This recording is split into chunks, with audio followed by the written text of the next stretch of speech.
नाज़रीन, doctor Danish real focus के साथ हाजिर है। अब जबकि आज आखिरी दिन है, 7 तारीख है और कल जो है वो इलेक्शन होना है, लेकिन इलेक्शन के हालात अच्छे नहीं हैं। इस वक्त दहशतगर्दी उरूज पे है। अभी पशीन में कई लोग शहीद हुए, उसके बाद एक और जगह सुना है कि वहाँ भी शहादतें हो गई हैं और थ्रेट्स बहुत है, और थ्रेट्स सियासी लीडरों को भी है। अभी JUI के किसी एरिया में जो है वो धमाका हुआ है, जिससे जमीयत उलमा इस्लाम के कई लोग ज़ख्मी हुए हैं और शहीद भी हो गए। तो सवाल ये पैदा होता है कि बलूचिस्तान और KPK मुकम्मल इस वक्त दहशतगर्दों के टारगेट पे है और कई किस्म की थ्रेट्स हैं जो ऑलरेडी इंटेलिजेंस इलेक्शन कमीशन को, हुकूमत को और सबको दे चुकी है। लेकिन एक शख्स ये चाहता है कि चाहे कुछ भी हो, इलेक्शन होना चाहिए, और उसके हुक्म के मुताबिक इलेक्शन हो रहा है। और उस बुनियाद पर 50 अरब रुपए लोगों के, क्योंकि ये इलेक्शन तो नहीं है, सिलेक्शन है, 50 अरब रुपए ज़ाया हो रहे हैं और आपके तकरीबन कई लाशें आप ले रहे हैं, लेकिन इलेक्शन होना है और एक शख्स को हुकूमत देनी है। ये है, मैंने पहले भी बताया था कि 3 तरह की चीज़ें यहाँ मौजूद हैं। इस्टेब्लिश है, इंटरनेशनल इस्टेब्लिशमेंट चाहती है कि पाकिस्तान पीपल्स पार्टी हुकूमत में आए। पाकिस्तान की इंतज़ामिया, हुकूमत, इलेक्शन कमीशन, इदारे चाहते हैं कि जनाब नून लीग अपनी बेसाखियों के साथ हुकूमत बनाए। और आवाम की अक्सरियत, बहुत बड़ी अक्सरियत नहीं, अक्सरियत ये चाहती है कि PTI हुकूमत में आए। अब कौन ताकतवर होगा 8 फरवरी का रिज़ल्ट बताएगा, लेकिन उससे पहले बहुत बड़े बड़े नुकसानात हो चुके होंगे। आज मैं, क्योंकि वक्त कम है, तो मैं आज आपको बता दूं कि टोटल 266 सीटें हैं, 266 सीटें हैं नेशनल असम्बली की, और उसमें से पंजाब की 141 सीट है, जिसमें से अपर पंजाब यानी सेंट्रल पंजाब में 99 हैं, और जो लोअर पंजाब है यानी जिसे साउथ पंजाब कहते हैं, उसे नॉर्थ पंजाब कहते हैं, साउथ पंजाब में, लोअर पंजाब में 42 सीटें। और यहाँ असल मुकाबला जो है वो 3 लोगों का है। आज़ाद उम्मीदवार जो PTI के सपोर्टर हैं, और PMLN। Peoples party south Punjab में यकीनन अपना रिजल्ट दिखाएगी। पाकिस्तान इस्तेहकाम पार्टी को, क्योंकि PMLN की सपोर्ट है, वहाँ उन्होंने अपने लोगों को नहीं खड़ा किया है, तो वहाँ कुछ न कुछ सीटें वो भी निकालेंगे। PMLQ भी अपने कुछ हिस्से में सीटें निकालेगी।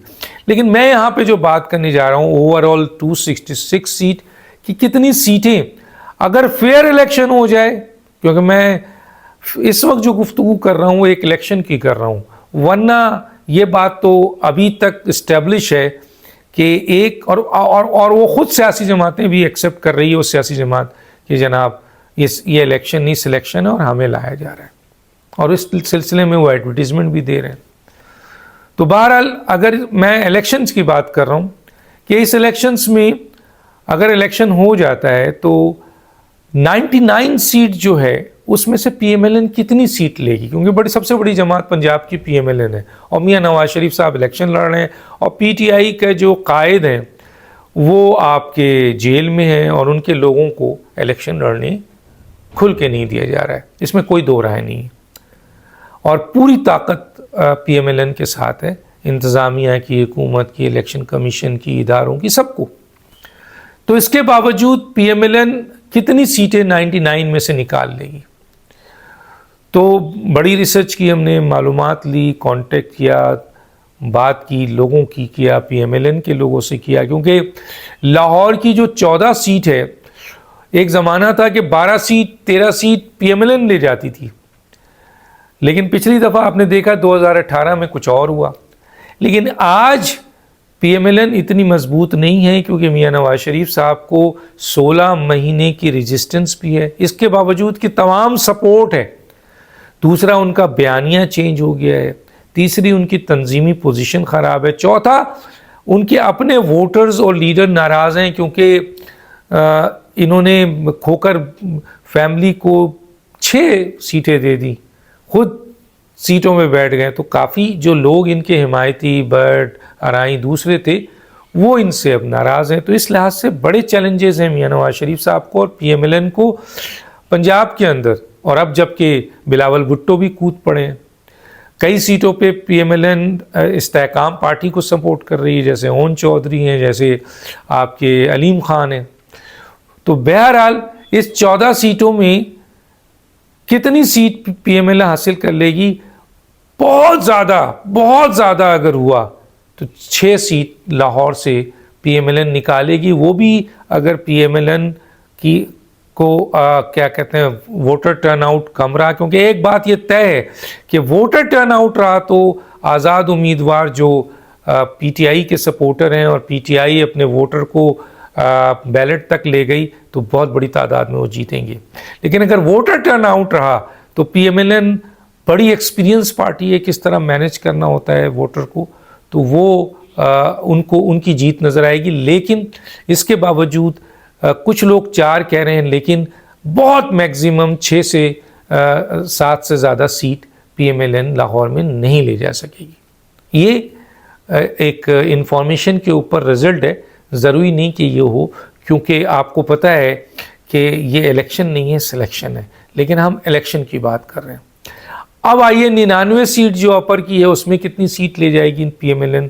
कहते हैं इसमें बहुत मेहनत अगर की PMLN ने तो उस वक्त 99 सीट में से शायद PMLN 40 सीट तक ले जाए, बहुत मेहनत अगर की, और वही वोटर टर्नआउट अगर कम रहा। और इसी तरह 42 सीट है जो लोअर में है, तो 42 सीट में शायद PMLN को 15 सीट अगर मिल जाती है तो इस तरीके से 60 सीट, कुछ लोग कह रहे हैं 60, कुछ 65 कह रहे हैं कि जी 60-65 सीट 141 में से आपके 60 के करीब सीट जो है वो शायद PMLN ले जाए या 55 सीट ले जाए। कुछ 55 कह रहे हैं, कुछ 60 कह रहे हैं। तो 55 और 60 की 141 में से ये सीट लेंगे। ओवरऑल 266 है, क्योंकि सिंध में PMLN तो है नहीं। बलूचिस्तान में क्योंकि उन्होंने इलेक्टेबल्स लिए हैं, वहाँ से कुछ सीटें मिलेंगी और कुछ सीटें जो हैं वो KPK से मिलेंगी। तो ओवरऑल 266 में कहते हैं कि बहुत खींचतानी हुई और इलेक्शंस PMLN बड़ी मेहनत से लड़ी और वोटर टर्न आउट हुआ, तो फिर शायद PMLN की सीट जो है, जिस तरह 60 यहाँ कही जा रही है, इधर उधर से मिला के 75-70 के करीब या 80 के करीब पहुँच जाए। पीपल्स पार्टी की तो स्टेट अवे सीट, क्योंकि सिंध में 61 सीट तकरीबन यहाँ पे बड़ी तादाद है जीतने की, उनको कराची से भी वो तकरीबन 3 सीटों पे जीत रहे हैं जो नज़र आ रहा है। तो पीपल्स पार्टी का अगर वही भुट्टो वोटर निकल आया तो फिर पीपल्स पार्टी तो वहाँ से 40, 45, 50 सीट उठा लेगी, तकरीबन 40 सीट तो उठा लेगी वो आराम से। तो उस सूरत हाल में बलूचिस्तान से उसको मिलेगी, KPK से मिलेगी, साउथ पंजाब से मिलेगी, तो वो भी 70-75 तक पहुंच रही है। बाकी आज़ाद उम्मीदवार जो हैं वो मेरा ख्याल है तो 3000 से ज़्यादा इलेक्शंस लड़ रहे हैं। और PTI अगर वोटर टर्नआउट हो गया और वोटर पहुंच गए आपके बैलेट तक और वोटर टर्नआउट ज़्यादा रहा, तो कहा यह जाता है कि PTI के आज़ाद अरकान की बड़ी तादाद जो है वो इलेक्शन जीत जाएगी। और हो सकता है वो इतनी बड़ी तादाद में दूसरे आज़ाद उम्मीदवार के साथ मिल जाए कि वो 160 को क्रॉस कर लें। ये भी कहा जा रहा है कि दूसरे आज़ाद अरकान अगर मिल की भी जीत और PTI के आज़ाद अरकान की जीत जो है वो शामिल कर ली जाए तो बहुत बड़ी तादाद में आपके इलेक्शन जीत जाए। अब इसमें जो इम्पोर्टेंट बात है, एक चीज़ जो मैं दिखाना चाहता हूँ और वो बहुत ही इम्पोर्टेंट है, और वो ये है कि अपना कि किस किस पार्टी ने सबसे ज़्यादा PTI ने अपने उम्मीदवार टोटल खड़े किए हैं, और वो खड़े किए हैं तकरीबन 246। और दूसरे नंबर पर तहरीक लब्बैक है, इसको भी पंजाब से, और जमात इस्लामी को भी पंजाब से इस दफ़ा सीटें मिलेंगी और कराची से भी। और कराची की मेजर सीटों का कहा जा रहा है कि MQM के पास चली जाएगी। उसके अलावा जमात इस्लामी 241 है, 129 जमीयत उलमा इस्लाम है, और TLP 223 है, बहुत बड़ी तादाद में खड़ा किया है, और टोटल 266 सीट है। 219 पे पीपल्स पार्टी खड़ी हुई है और 212 पे PMLN, ज़्यादा नहीं क्योंकि उन्होंने सीट एडजस्टमेंट बहुत की है तो इस वजह से।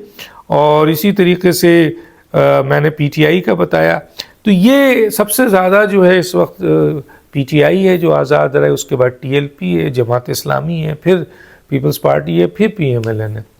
तो अब ये कुछ रिज़ल्ट बनता है, और जाहिर है पार्लियामेंट में हुकूमत बनाने के लिए बैसाखियों का, जो मैंने कहा कि पाकिस्तान तहरीक इंसाफ पार्लियामेंटेरियन, इसी तरह से पाकिस्तान इस्तेहकाम पार्टी, मुत्तहदा कौमी मूवमेंट, कौम परस्त जमात, कुछ आज़ाद अरकान, PMLQ और बाप पार्टी और GDA, ये वो बैसाखियाँ हैं जो किसी भी पार्टी के साथ मिलकर उसको फ़ायदा पहुंचा सकती हैं, और PMLN के साथ ज़्यादा ये हैं, और JUI भी PMLN के करीब है।